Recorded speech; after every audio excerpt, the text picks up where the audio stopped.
नमस्कार, खबर उत्तर प्रदेश में आप सभी का स्वागत है। मैं हूं आपके साथ यशु शुक्ला। रुक करेंगे खबरों का, लेकिन उससे पहले एक नजर सुर्खियों पर।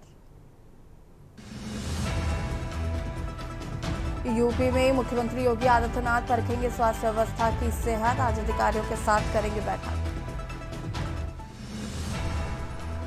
यूपी में पहली बार पंचायत चुनाव तक प्रधान रहेंगे प्रशासक। बड़े फैसले नहीं ले पाएंगे, डीपीआरओ को प्रस्ताव भेजेंगे, डीएम से मंजूरी लेनी होगी। यूपी डार्क रूम सहायक भर्ती में फर्जीवाड़ा। 355 पदों पर 366 ने ज्वाइन कर उठाया वेतन। मानव संपदा पोर्टल से खुली पोर्ट।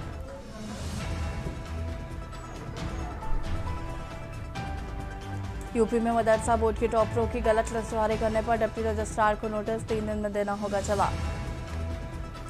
यूपी में नौतपा के पहले ही दिन बदला मौसम। दिन में लू और रात में चली आंधी। प्रदेश में अचानक सक्रिय हुआ विक्षोभ। गोरखपुर होकर ट्रेन चलने वाली 5 ट्रेनें निरस्त। कई का रूट बदला। सीपीआरओ बोले यात्रा से पहले टाइम टेबल देखें। आप देख रहे हैं के न्यूज, खबरों का सारथी। ललितपुर से खबर आपको बता देते हैं, जहां पर सड़क हादसे में 3 भाइयों की मौत हो गई। बता दें कि तेज रफ्तार कार ने बाइक को मारी टक्कर। इलाज के दौरान 2 लोगों की मौत। मृतकों में 2 सगे और एक चचेरा भाई शामिल। धार्मिक कार्यक्रम से लौटते समय हुआ हादसा। पुलिस ने जांच शुरू की।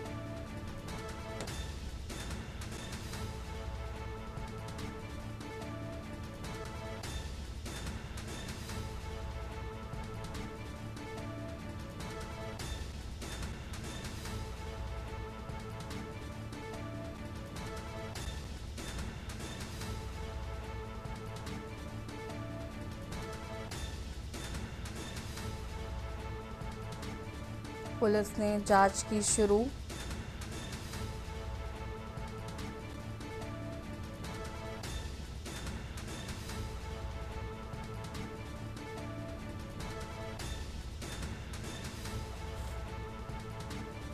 इलाज के दौरान हुई 2 लोगों की मौत।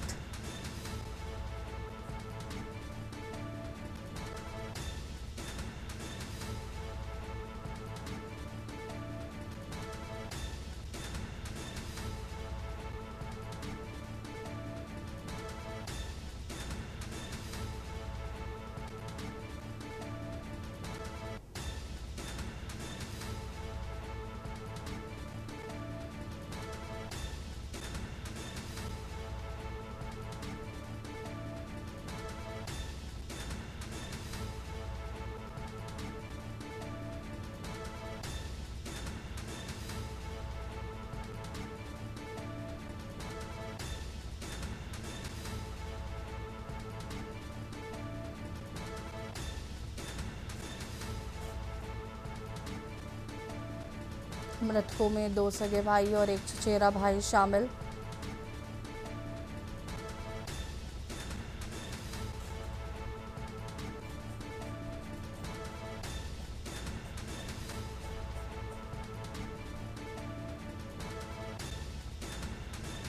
और इसी खबर पर ज्यादा जानकारी के लिए संवाददाता शैलीन जैन हमारे साथ जुड़ चुके हैं। शैलीन जी, क्या कुछ जानकारी है इस पूरी घटना को लेकर?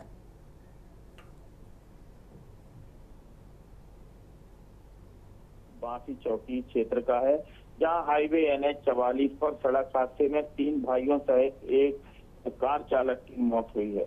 और ये कार ने 3 इन भाइयों को, जो बाइक सवार पर जा रहे थे, इन्हें टक्कर मारी। और टक्कर आने के बाद मौके पर एक व्यक्ति जिसे जिला चिकित्सालय ले जाया गया, उसकी मौत वहां हो गई थी। और 2 गंभीर रूप से घायल थे, जिन्हें झांसी मेडिकल कॉलेज रेफर किया गया, वहां उनकी मौत हो गई थी। और वहीं कार चालक भी अति गंभीर रूप से घायल था, उसकी भी मौत हो गई।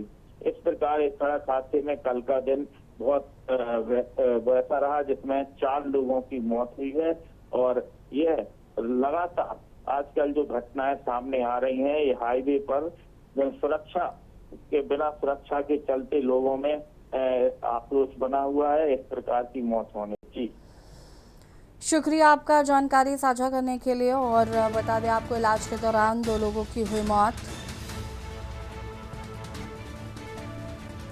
मृतकों में 2 सगे और एक चचेरा भाई शामिल।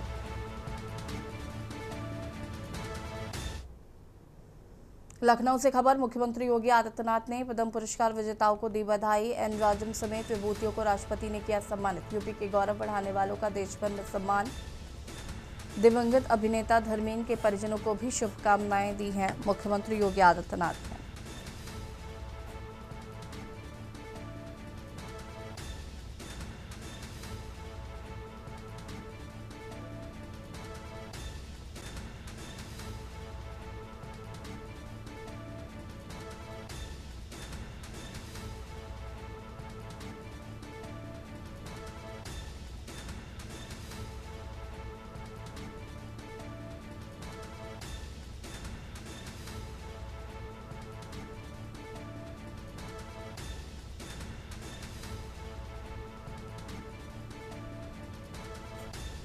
सीएम योगी ने पद्म पुरस्कार विजेताओं को दी बधाई। लखनऊ से खबर आपको बता रहे हैं।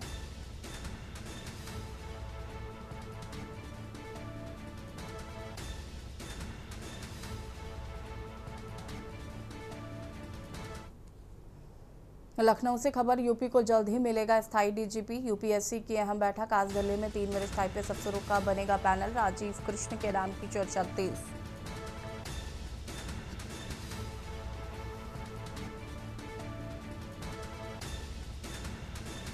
मई 2022 से यूपी में स्थायी डीजीपी पद खाली। सुप्रीम कोर्ट गाइडलाइन के तहत चयन प्रक्रिया जारी।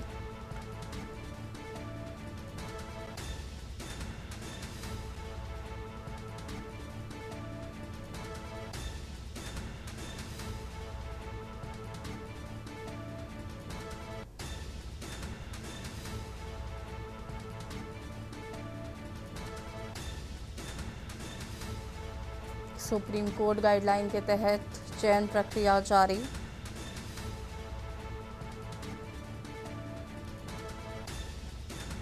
यूपी को जल्द ही मिलेगा स्थायी डीजीपी।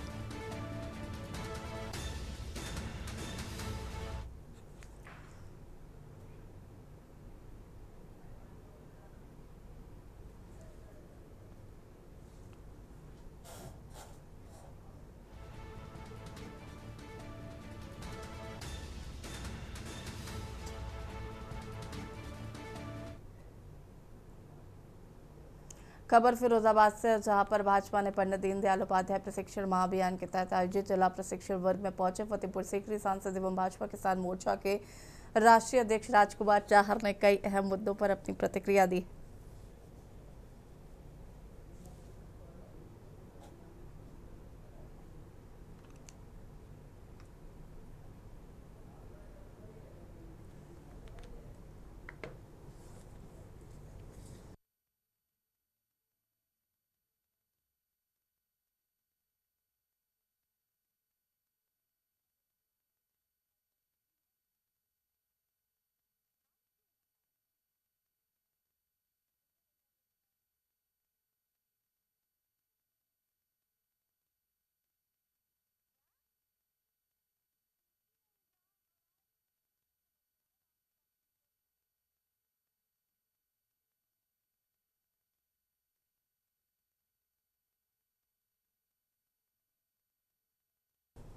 खबर संभल से है, जहां पर उप मुख्यमंत्री ब्रजेश पाठक रविवार को संभल दौरे पर पहुंचे, जहां उन्होंने भाजपा कार्यालय से लेकर जिला अस्पताल तक विभिन्न कार्यक्रमों और निरीक्षणों में हिस्सा लिया है। कड़ी सुरक्षा व्यवस्था के बीच उनका दौरा पूरी तरीके से प्रशासनिक और राजनीतिक गतिविधियों से जुड़ा रहा।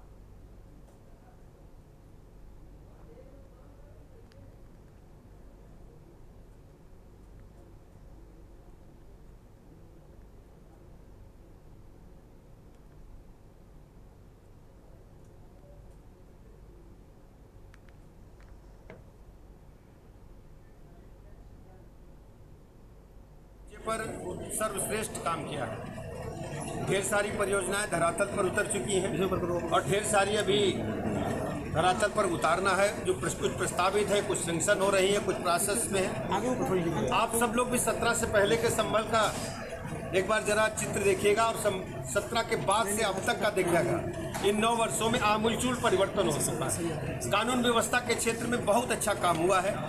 यहाँ की जिलाधिकारी पुलिस अधीक्षक महोदय ने टीम भावना के साथ पूरे जिले के अधिकारियों को लेकर अच्छा काम किया है। और बिजली के मामले में गर्मी के सीजन में लोगों को दिक्कत ना आए, हमने यहाँ के जो एसी आइडियल है उनको कहा है कि हर स्थिति में कोई भी विद्युत समस्या आ नहीं पाए। औरैया के दिव्यापुर क्षेत्र में हरचंदपुर रजवाहा पर निर्माणाधीन पुलिया को हटाने पहुंचे सिंचाई विभाग की टीम और ग्रामीणों के बीच विवाद हुआ। मामला इतना बड़ा कि दोनों पक्षों में हाथापाई और झड़प हो गई और इस झड़प में जूनियर इंजीनियर राजीव कुमार के मुंह में गंभीर चोट आई है। ग्रामीणों का आरोप है कि उन्होंने आने जाने की सुविधा के लिए चंदा जुटाकर ये पुलिया बनाई थी, जिसे हटाने का विरोध किया जा रहा था। श्री राजीव कुमार जूनियर इंजीनियर खंड औरैया द्वारा थाना दिव्यापुर पर एक लिखित तहरीर इस आशय की दी गई कि हरचंदपुर रजवाहा के किलोमीटर संख्या 28.840 पर बनाई गई अवैध पुलिया को हटाने के दौरान हरिओम कुमार व अन्य स्थानीय लोगों द्वारा कार्य में बाधा उत्पन्न करते हुए उन्हें चोटें पहुंचाई गई हैं। स्थानीय पुलिस द्वारा तत्काल संज्ञान लेकर तहरीर के आधार पर एक नामजद व अन्य अज्ञात लोगों के विरुद्ध सुसंगत धाराओं में अभियोग पंजीकृत कर लिया गया है। वीडियो फुटेज के आधार पर अन्य आरोपियों की पहचान कराई जा रही है। जल्द ही पहचान कराकर आरोपियों की गिरफ्तारी सुनिश्चित कर ली जाएगी। मौके पर कानून व्यवस्था जैसी कोई समस्या नहीं है। मुजफ्फरनगर के फुगाना थाना क्षेत्र के सरनावली गांव में प्रेम प्रसंग से जुड़ा मामला सोशल मीडिया पर चर्चा का विषय है। घटना का वीडियो वायरल होने के बाद कार्रवाई करते हुए 3 लोगों को गिरफ्तार कर लिया गया है। जानकारी के अनुसार 20 मई के देर रात सुरेंद्र नाम का युवक गांव की ही महिला के घर में मौजूद था। इसी दौरान महिला के परिजनों ने उसे पकड़ लिया और उसके साथ मारपीट की। घटना का वीडियो किसी व्यक्ति द्वारा मोबाइल में रिकॉर्ड कर सोशल मीडिया पर वायरल कर दिया गया।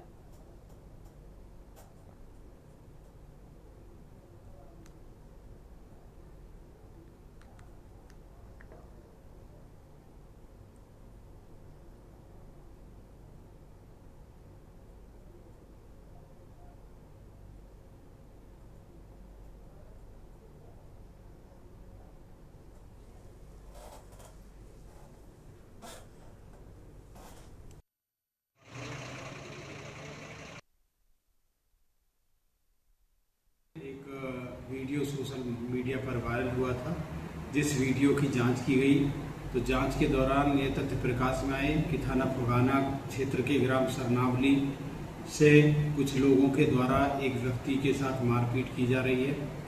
और जब इसकी जांच की गई तो जांच के दौरान यह तथ्य प्रकाश में आए कि सरनावली के रहने वाले सुरेंद्र सन ऑफ ब्रह्म सिंह का अपने ही गांव की एक महिला के साथ प्रेम प्रसंग था और जिसमें रात्रि में 20/21 की रात्रि में सुरेंद्र उस महिला के घर आया था, जिसका उसके परिजनों के द्वारा आपत्ति की गई।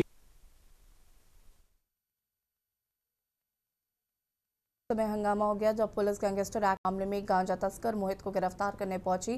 गिरफ्तारी के दौरान आरोपी ने विरोध करते हुए हंगामा खड़ा कर दिया और पुलिस पर प्रताड़ना के आरोप लगाए। जानकारी के अनुसार आरोपी मोहित गिरफ्तारी से बचने के लिए घर का गेट बंद कर अंदर ही बवाल करता रहा। इस दौरान उससे महिलाओं को आगे कर पुलिस कार्रवाई से बचने की कोशिश भी की।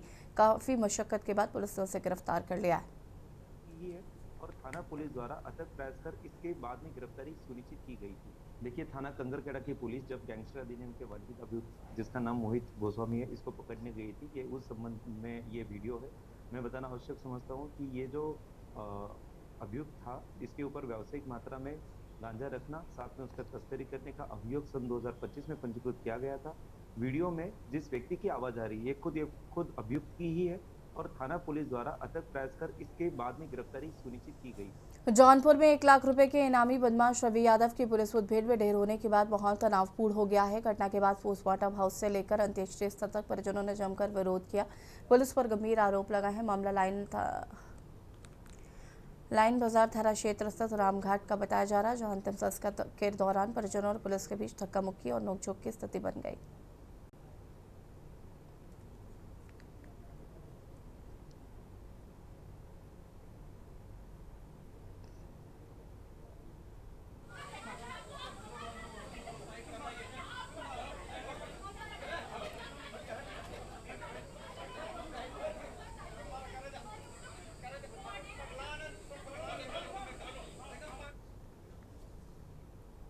संभल जनपद के बैजोई नगर पालिका क्षेत्र में स्मार्ट सिटी की तर्ज पर विकास कार्यों को गति दी जा रही है। नगर पालिका प्रशासन ने शहर की सफाई व्यवस्था सुधारने के लिए विशेष अभियान चलाते हुए नालों पर किए गए अवैध अतिक्रमण को हटाने की कार्रवाई तेज की। जेसीबी मशीनों की मदद से विभिन्न इलाकों में नालों के ऊपर बने चबूतरों और कब्जों को हटाया गया।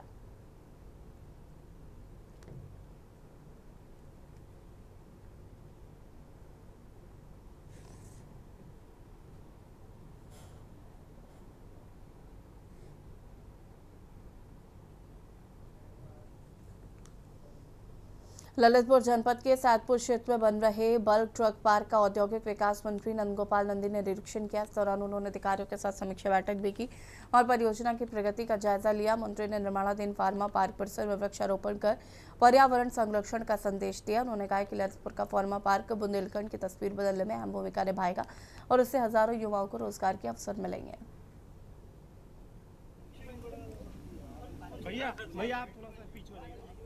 जनमानस बहुत खुश है कि बुंदेलखंड में इतना, झांसी और ललितपुर में जिसको एकदम अछूता छोड़ा हुआ था उसमें इतना विकास हो रहा है। तो निश्चित रूप से आने वाला दिन, आने वाला जो हमारा समय है बुंदेलखंड वासियों के लिए बहुत अच्छा है।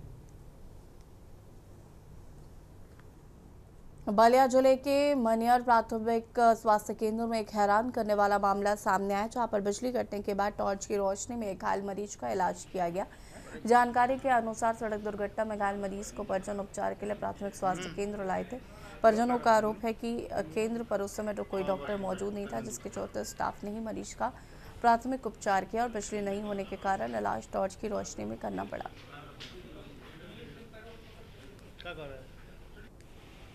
अपना अभी हम लोग बेलथरा गए थे। बेलथरा से जब आ रहे थे जी, तो मनियर हनुमान जी के मंदिर के पास में जी एक स्विफ्ट डिजायर आई और तो पास करने के चक्कर में हम लोगों को पीछे से आगे से ठोकर के और निकल गए। कितने लोग थे आप लोग बाइक पे? 2 लोग थे हम लोग। और आपके साथ पिताजी थे? पिताजी थे जी। क्या हुआ फिर उसके बाद? उसके बाद फिर हम लोग एम्बुलेंस को बुलाए। एम्बुलेंस बुलाने के बाद फिर मनियर रेफ़र किया गया। मनियर गए हम लोग। मनियर जाने के बाद ना कोई डॉक्टर थे और मनियर PSC पे जी, मनियर हॉस्पिटल पे हाँ। तो क्या हुआ फिर वहाँ तो पे? वहाँ पे फिर हम लोग नहीं तो कोई लाइट की व्यवस्था थी और ना डॉक्टर उपलब्ध थे। सुल्तानपुर के थाना अखंड नगर क्षेत्र में पुलिस और बदमाशों के बीच मुठभेड़ का मामला सामने आया। जानकारी के अनुसार मुखबिर से सूचना मिली थी कि जनपद सुल्तानपुर और अंबेडकर नगर बॉर्डर की ओर से नेमपुर घाट के रास्ते बिना नंबर प्लेट की गाड़ी में कुछ संदिग्ध असलहों के साथ घूम रहे। सूचना के आधार पर पुलिस ने घेराबंदी करते हुए कुंदा भैरवपुर के पास वाहनों को रोकने का प्रयास किया। खुद को गिरता देख बदमाशों ने पुलिस टीम पर फायरिंग की, जिसके जवाब में पुलिस ने आत्मरक्षा में कार्रवाई की। इस दौरान 4 अभियुक्तों को गिरफ्तार किया गया। कस्बा छिपरा मौके बनवारी नगर मोहल्ले का मामला 55 वर्षीय मंजू वर्मा है, ये घर में मृत पाई गई हैं। इनके जो 3 लड़के हैं और पति हैं, इनको बाहर बताया गया कि ये विष्णुगढ़ में अपनी दुकान पर और 5:30 बजे जब आए तो इनको चोटिल अवस्था में देखे और डॉक्टर को बुलाए और देखे अंततः उनकी मृत्यु हो चुकी है। जो प्रथम दृष्टया इन लोगों से बात की जा रही है और नस्ल को देखा गया तो उसमें इनके घर का कोई सामान अस्त व्यस्त नहीं है।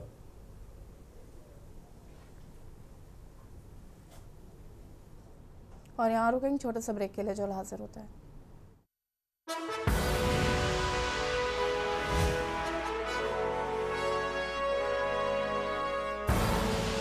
आप देख रहे हैं के न्यूज, खबरों का सारथी। ब्रेक के बाद एक बार फिर से आप सभी का स्वागत है। कन्नौज जिले के छिबरामऊ कोतवाली क्षेत्र में एक महिला का शव उसके घर के अंदर संदिग्ध परिस्थितियों में मिला, जिससे इलाके में सनसनी फैल गई है। प्रारंभिक जांच में लूट के बाद हत्या की आशंका जताई जा रही है। मृतक महिला के पति ने आरोप लगाया है कि महिला के गले से सोने की जंजीर और हाथ में पहनी सोने की अंगूठियां गायब हैं। घटना के समय घर में कोई मौजूद नहीं था। बताया जा रहा है कि आसपास कुछ अज्ञात लोग काम कर रहे थे, जिससे मामले को लेकर संदेह और गहरा गया है।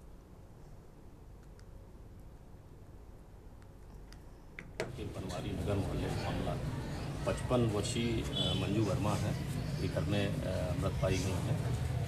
इनके जो 3 लड़के हैं और पति हैं, इनको बाहर बताया गया कि ये विष्णुगढ़ में अपनी दुकान पर और 5:30 बजे जब आए तो इनको चोटिल अवस्था में देखे और डॉक्टर को बुलाए और देखे अंततः उनकी मृत्यु हो चुकी है। जो प्रथम दृष्टया इन लोगों से बात की जा रही है और नस्ल को देखा गया तो उसमें इनके घर का कोई सामान अस्त व्यस्त नहीं है। खबर बलिया से, जहां पर प्रदेश में बढ़ते गर्मी और हीट वेव को लेकर मौसम विभाग द्वारा अलर्ट जारी किए जाने के बाद स्वास्थ्य विभाग पूरी तरीके से सतर्क हो गया है। बलिया जिला अस्पताल में हीट वेव से निपटने के लिए विशेष तैयारियां की गई हैं। मुख्य चिकित्सा अधीक्षक सुजीत कुमार यादव लगातार अस्पताल के वार्डों का निरीक्षण कर व्यवस्थाओं का जायजा ले रहे हैं। सीएमएस ने अस्पताल के विभिन्न वार्डों में जाकर एसी, कूलर और पंखों की स्थिति देखी तथा मरीजों को गर्मी से राहत देने के इंतजामों की समीक्षा की है। तापक्रम इधर एक सप्ताह से लगातार आप देख रहे होंगे तापक्रम बढ़ोतरी है। पूर्व के तरह तापक्रम नहीं है, बढ़ गया है। कभी 40 के आसपास, कभी 38, कभी 41 तापक्रम बढ़ रही है। इसमें हम लोग पहले ही तैयार हो चुके हैं। शासन के निर्देश के अनुसार, हमारे माननीय जिलाधिकारी महोदय के निर्देश के अनुसार हम लोग पहले ही अपने को तैयार कर चुके हैं कि ऐसी कोई बातें आती है हीट से संबंधित, तापक्रम बढ़, कोई हीट टेम्परेचर से रिलेटेड कोई इलनेस आती है तो हम लोग उसको टैकल कर पाएँ। हमारे यहाँ रजिस्ट्रेशन काउंटर सुबह ही शुरू होती है। धूप भी आजकल सुबह ही निकल जा रहा है। देखेंगे आप कितना अच्छा सेट बन गया है, तभी हमारे किसी भी मरीज के तीमारदारों को धूप में खड़े होकर के पर्ची कटाने का नौबत नहीं है, सब छाए में रहते हैं। खबर उन्नाव से, जहां पर डबल डेकर एसी बस मंगलवार सुबह करीब 5 बजे अनियंत्रित होकर लखनऊ आगरा एक्सप्रेसवे पर पलट गई। हादसे में दरोगा ख्याति समेत 6 यात्रियों की मौत हो गई है। 3 पुलिसकर्मी समेत 15 लोग घायल हैं। दिल्ली से बिहार जा रही बस में करीब 30 यात्री सवार थे। पुलिस की शुरुआती जांच में सामने आया है कि ड्राइवर को झपकी आने से हादसा हुआ। प्रत्यक्षदर्शियों के मुताबिक बस तेज रफ्तार में थी और अचानक ड्राइवर ने बस से नियंत्रण खो दिया। बस डिवाइडर से टकराकर पलट गई और रेलिंग पर लटक गई। इससे कई यात्री बस की खिड़कियों से एक्सप्रेसवे के नीचे गिर गए। एक का पैर कटकर अलग हो गया।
और खबर तो प्रदेश में फिलहाल इतना ही। देखते रहिए के न्यूज़ एरिया। नमस्कार।